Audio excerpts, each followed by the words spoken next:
नमस्कार सर्वांना. आज आपण ढेमशाची भाजी कशी बनवायची ते बघणार आहोत. त्यासाठी मी घेतलेलं साहित्य सांगते. भिजवलेली हरभऱ्याची डाळ आहे, कोथिंबीर, पाव किलो ढेमसं, शेंगदाणे आणि लसूण पाकळ्या घेतल्या आहे.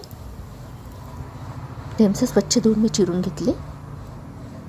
कढईमध्ये 2 चमचे तेल टाकून घेतलं आहे मी. तेल तापल्यावर मोहरी टाकली, जिरं टाकून घेतलं, हिंग टाकला, हळद पावडर टाकली आणि लगेच ढेमसं टाकून घ्यायचे.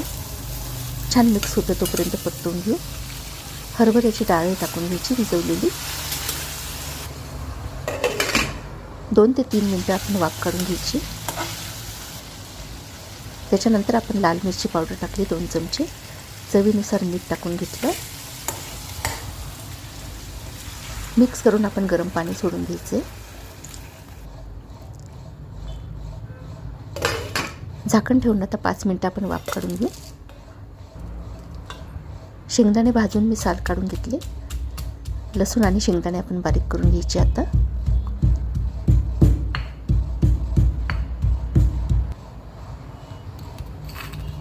जाडसरच कांडायचे शेंगदाणे, जास्त बारीक करायचे नाही. हरभऱ्याची डाळ शिजली का आपण बघू. मस्त मऊ शिजली आहे डाळ. शेंगदाण्याचं कूटही त्यात ॲड करून घ्यायचे. सगळं छान मिक्स करून परत वाफ काढायची. ढेमसं मऊ होता तोपर्यंत आपण भाजी शिजवून घेऊ.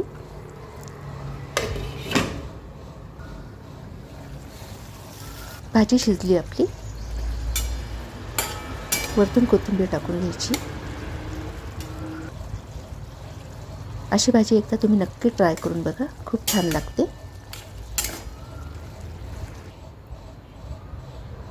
आपली भाजी तयार झाली आहे. थँक्यू.